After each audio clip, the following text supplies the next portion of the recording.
तो भाई लोग कैसे हो। आज मैं आप लोग के सामने राम रहीम की स्टोरी लेके आया हूँ। राम रहीम और दौलत के भूखे भेड़िए। चलिए कहानी स्टार्ट करते हैं। एक रात जब राम रहीम नाइट शो देखकर घर वापस लौट रहे थे तो एक सुनसान स्थान पर उनकी मोटरसाइकिल ने आगे बढ़ने से जवाब दे दिया। ओफो, इस मोटरसाइकिल को भी इस सुनसान सड़क पर ही नाक भों सिकोड़ना था। रोक कर देखो क्या गड़बड़ है। ओ ओ माय गॉड, पेट्रोल खत्म है। लेकिन टंकी तो हमने सुबह ही फुल कराई थी और आज ज़्यादा घूमे फिरे भी नहीं। फिर लगता है किसी ने सिनेमा हॉल की स्टैंड पर ही पेट्रोल की सफाई की होगी। हो सकता है, लेकिन अब हमारे लिए मुश्किल पैदा हो गई है। यहाँ तो किसी भी किस्म की सवारी मिलने की उम्मीद नहीं है। राम भैया, मैं तो सोच रहा हूँ कि अक्सर हमारे साथ ही ऐसा क्यों होता है कि जब भी हम नाइट शो देख कर लौट रहे होते हैं तब या तो हमारे साथ कोई ना कोई घटना घट जाती है या फिर गाड़ी अथवा मोटरसाइकिल खराब हो जाती है, जिसके परिणाम स्वरूप हमें अंकल और आंटी की डांट खानी पड़ती है या फिर अपराधियों के लात और घूंसे। मेरा अब तक का अनुभव यही कहता है कि ऐसा मात्र संयोग से नहीं होता, बल्कि इसके पीछे कुदरत का भी हाथ होता है। तुमने देखा होगा कि ऐसे अवसर पर वह किसी न किसी नई घटना से हमारा सामना कराती आई है। हाँ। ओह, तो क्या आज भी? शायद। अरे वह देखो, कोई गाड़ी आ रही है। आओ इस उससे लिफ्ट लेने की कोशिश करें। मुझे तो विश्वास नहीं होता कि ऐसे मौके और इस सुनसान स्थान पर वह हमें लिफ्ट देगा। अचानक बड़े जोर से बिजली कड़की। अरे यह अचानक मौसम कैसे खराब हो गया? अभी तक तो आसमान बिल्कुल साफ था। मुझे एक बार फिर किसी नई घटना से दो चार होने की संभावना नजर आ रही है। तभी बिजली पुनः कड़की और उसका प्रकाश आने वाली गाड़ी पर पड़ा। वाह राम भैया, वह गाड़ी तो एक टैक्सी है। हाँ, शुक्र है अब हम आराम से घर पहुंच जाएंगे। टैक्सी के उनके निकट पहुंचते ही मूसलाधार बारिश आरंभ हो गई। टैक्सी, हमें बेंगलोर रोड जाना है, चलोगे? अवश्य साहब, बैठ जाइए। राम रहीम की पिछली सीट पर बैठते ही ड्राइवर ने टैक्सी आगे दौड़ा दी। राम भैया, आज तुम्हारी शंका निर्मूल साबित हुई। इस बार हमारे साथ कोई घटना नहीं घटी और आसानी से हमें सवारी भी मिल गई। ठीक कहते हो, कभी कभी संदेह व्यर्थ भी साबित होता है, लेकिन फिर भी हमें यह नहीं भूलना चाहिए कि अभी हम घर नहीं पहुंचे हैं। साहब, आप दोनों राम रहीम ही हैं ना? हाँ, लेकिन तुम्हें कैसे मालूम? आप दोनों की तस्वीरें मैं अनेक बार अखबारों में देख चुका हूँ और आपके बहुत से यादगार कारनामे भी पढ़े हैं मैंने। ओह भाई, तुमने तो एक बार को हमें चकरा ही दिया था।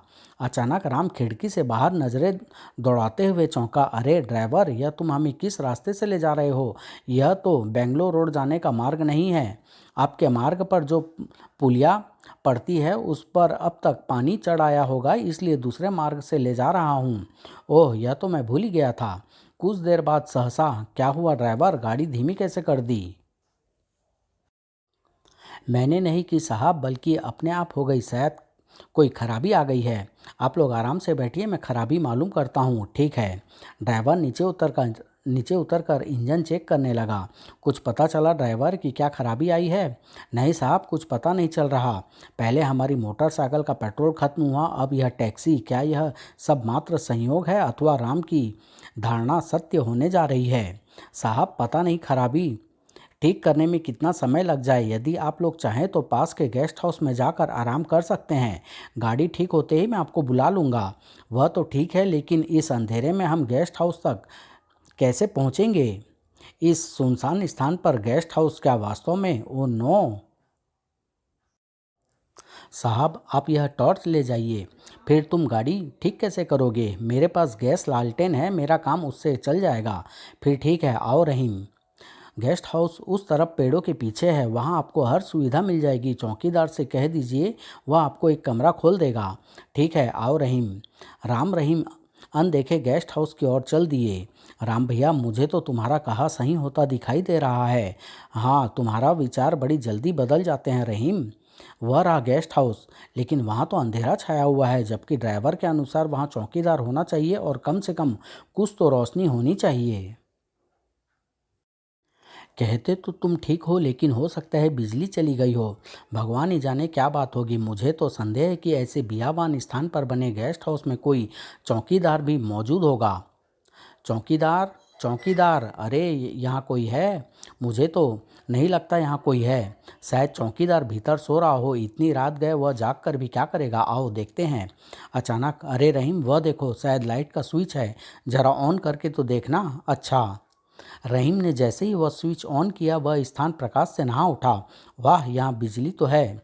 मेरे विचार से चौकीदार जरूर किसी कमरे में सो रहा होगा, आओ देखते हैं। फिर दोनों गेस्ट हाउस का एक एक कमरा चेक करने लगे। राम भैया, क्या यह आश्चर्य की बात नहीं कि तमाम कमरों के दरवाजे खुले हुए हैं, किसी में भी ताला नहीं लगा हुआ है, यहाँ तक कि किचन में भी नहीं। हाँ, यह बात निश्चित रूप से गौर करने वाली है। वैसे यहाँ पर हर प्रकार की सुविधा मौजूद है।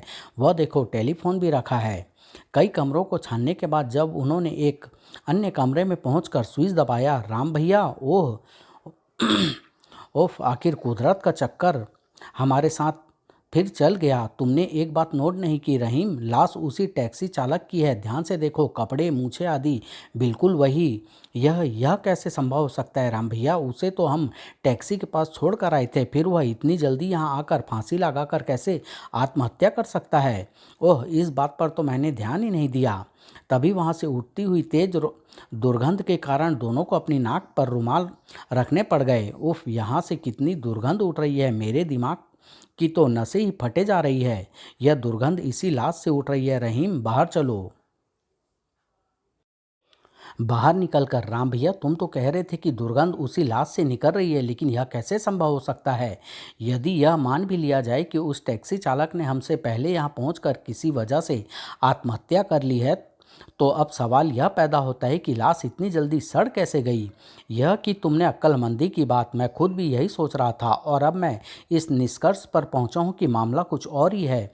लाश से उठती दुर्गंध से यह बिल्कुल साफ हो जाता है कि लाश कम से कम 24 या 36 घंटे पुरानी है। यानी तुम यह कहना चाहते हो कि उस व्यक्ति ने आत्महत्या 1 या 1.5 दिन पहले की है? बिल्कुल। यानी वह लाश उस टैक्सी ड्राइवर की नहीं है? मुझे विश्वास है। तब उस ड्राइवर की शक्ल का उस लाश की शक्ल से मिलना क्या मायने रखता है? क्या यह मात्र संयोग है? मैंने कहा ना रहीम कि मुझे यह चक्कर कुछ और ही लग रहा है। जरा सोचो, उस लाश का कद, बूथ व शक्ल आदि टैक्सी ड्राइवर से मिलना जुलना, और टैक्सी ड्राइवर को हमें इसी मार्ग से लाना, और ठीक इसी गेस्ट हाउस के सामने टैक्सी का खराब होना, क्या मात्र संयोग हो सकता है? यानी तुम यह कहना चाहते हो कि यह सब कुछ एक सोची समझी स्कीम के अंतर्गत किया गया है? विश्वास के साथ तो नहीं कह सकता, लेकिन मुझे ऐसा संदेह है। यदि वह लास्ट टैक्सी ड्राइवर के हम शक्ल भाई अथवा संबंधी की हुई, तो मुझे विश्वास है कि यह मामला आत्महत्या का नहीं बल्कि हत्या का होगा, और इस हत्या के षड्यंत्र में उसका भी हाथ होगा, और उसे इस षड्यंत्र की पूरी जानकारी होगी। राम भैया, मुझे तुम्हारे विचार कुछ जमे नहीं। क्यों? इसलिए कि यदि यह हत्या का मामला है, तो सवाल यह उठता है कि फिर ड्राइवर सब कुछ जानते बूझते भी हमें यहाँ क्यों लाया? और दूसरे, यदि यह आत्महत्या का मामला है और इस विषय में वह सब कुछ जानता है, तो बजाय पुलिस को फ़ोन करने के या बुलाने के वह हमें ही यहाँ क्यों लाया? तुम्हारे तर्क में दम है, और यह बात भी ध्यान देने योग्य है कि सिनेमा से लौटते समय हमारी मोटरसाइकिल एक सुनसान स्थान पर पेट्रोल खत्म हो जाने के कारण रुक गई, और फिर उसी वीराने स्थान पर एक टैक्सी आती है जहां किसी ड्राइवर को सवारी मिलने की उम्मीद नहीं होती, और वह हमें निर्धारित मार्ग से घर न ले जाकर बहाना बनाकर दूसरे मार्ग से ले जाता है, और उसकी टैक्सी ठीक इसी गेस्ट हाउस के सामने आकर खराब होती है, जहां एक लाश के अलावा कोई भी नहीं। और यह भी ध्यान देने योग्य है कि गेस्ट हाउस के बारे में हमें पता नहीं था, उस साधारण से टैक्सी ड्राइवर को पता था। साथ ही यह बात भी ध्यान देने योग्य है कि वह लाश उसके हमशक्ल की है। ओह, अब कहो कि यह सब कुछ मात्र संयोग हो सकता है? हरगिज नहीं। अब तो मुझे भी मामले में ज़बरदस्त ज़बरदस्त षड्यंत्र की बू आने लगी है। हमें तुरंत टैक्सी ड्राइवर की टोह लेनी चाहिए। चलो, लेकिन मुझे विश्वास नहीं कि वह अब हमारा इंतज़ार कर रहा होगा। अभी मालूम हो जाएगा। शीघ्र ही। राम भैया, टैक्सी तो खड़ी है। हाँ, लेकिन देखना यह है कि उसमें ड्राइवर भी मौजूद है या नहीं। टैक्सी के निकट पहुंचते ही, ओह, ड्राइवर मौजूद है। आइए बैठिए साहब, गाड़ी ठीक हो गई है। मैं आप लोगों को ही बुलाने जा रहा था। कमाल है, क्या इसे कुछ नहीं मालूम? आप लोग मुझे इस तरह टुकुर टुकुर क्यों देख रहे हैं साहब? आइए बैठिए, ज़्यादा भीगने से आप बीमार भी हो सकते हैं। ठीक है, लेकिन गाड़ी तुम तभी चलाना जब हम कहें। बहुत अच्छा साहब। गाड़ी के भीतर बैठते ही राम ने अपनी गुप्त जेब से रिवॉल्वर निकालकर ड्राइवर की गर्दन के साथ सटा दिया। सुनो ड्राइवर, यदि तुम वक्त से पहले मरना नहीं चाहते तो मेरे प्रश्नों को ठीक ठाक उत्तर देना, वरना मैं जानता हूँ राम साहब कि आप मुझसे क्या प्रश्न करेंगे। सबसे पहले आप मेरा नाम पूछेंगे, उसके बाद पूछेंगे कि गेस्ट हाउस में जो लाश टंगी है वह किसकी है और उससे मेरा क्या संबंध है। फिर उसकी हत्या हुई है या उसने आत्महत्या की है और इसमें मेरा क्या हाथ है। फिर आप लोग यह पूछेंगे कि मैं आप लोगों को यहाँ योजना अनुसार लाया हूँ या नहीं, और आपको यहाँ लाने से मेरा क्या उद्देश्य था। क्यों साहब, होंगे ना आपके इसी तरह के प्रश्न। हाँ, यही प्रश्न हम तुमसे करना चाहते थे। अब इन प्रश्नों के जवाब भी चुपचाप दे डालो। तो जवाब भी सुनिए। मेरा नाम प्रताप सिंह है और गेस्ट हाउस में जो लाश टंगी है वह मेरी ही है। क्या क्या आप बकते हो? मैं ठीक कह रहा हूँ साहब, और आपको यह भी बता दूं कि मैंने आत्महत्या नहीं की बल्कि मेरी हत्या की गई है। किसने की तुम्हारी हत्या? और यदि तुम्हारी हत्या हो चुकी है तो फिर तुम जीवित कैसे हो? राम भैया, इसकी बातों में मत आओ, यह हमें मूर्ख बना रहा है। हमें इसे पुलिस स्टेशन ले चलना चाहिए। यदि मेरी बात सुनने के बाद आप मुझे पुलिस स्टेशन ले चलना चाहें तो वहाँ भी ले जा सकते हैं। रहीम, इसे अपनी बात कहने दो, उसके बाद तय करेंगे कि इसकी बातों पर विश्वास किया जाए या नहीं। ठीक है ड्राइवर, कह डालो अपनी बकवास। तो सुनिए, मेरी हत्या तभी दूर किसी घड़ियाल ने भोर के 4 बजने की सूचना दी। टन टन टन। ओह नहीं, अब मैं यहाँ एक पल भी नहीं ठहर सकता। कहने के साथ ही ड्राइवर प्रताप सिंह ने द्वार खोला और नीचे उतरकर तेजी के साथ गेस्ट हाउस की ओर भागता चला गया। मैं कहता हूँ रुक जाओ वरना गोली मार दूंगा। लेकिन प्रताप सिंह को रुकता न देख राम रहीम भी टैक्सी से नीचे उतरकर उसके पीछे दौड़ पड़े। परंतु गोलियां का या तो प्रताप सिंह पर कोई प्रभाव नहीं पड़ा था या फिर गोलियां उसे लगी नहीं थी। अतः वह गेस्ट हाउस में प्रविष्ट हो राम रहीम की नज़रों से गायब हो गया। क्या सचमुच मेरा निशाना चूक गया था? कमबख्त बचकर कहाँ जाएगा। आओ राम भैया, चलकर उसकी तलाश करते हैं। लेकिन गेस्ट हाउस का चप्पा चप्पा छानने के बावजूद ड्राइवर प्रताप सिंह का कोई पता नहीं चला। अब आओ इंस्पेक्टर अंकल को फ़ोन करते हैं। पोस्टमार्टम की रिपोर्ट ही यह बता सकेगी कि यह मामला हत्या का है या आत्महत्या का। दोनों टेलीफोन वाले कमरे में पहुंचे और राम उस पुलिस स्टेशन के नंबर मिलाने लगा जहां उनके परिचित इंस्पेक्टर शर्मा नियुक्त थे। सत्यानाश हो, आज आज की पिक्चर का सारी रात खराब कर दी और अब पता नहीं और किन किन झमेलों का सामना करना पड़ेगा। उधर पुलिस स्टेशन में, साहब मेरी टैक्सी चोरी हो गई है। कहाँ से, कब और क्या नंबर है तुम्हारी टैक्सी का? मेरी टैक्सी का नंबर DLY3432 है साहब, और चोरी लगभग 1 बजे के करीब रॉक्सी सिनेमा के पास से हुई है। तुम कहाँ थे उस वक्त? मैं सो छूटने के कुछ देर पहले ही पेट में गड़बड़ होने के कारण टॉयलेट चला गया था साहब। क्या तुम्हें किसी पर संदेह है?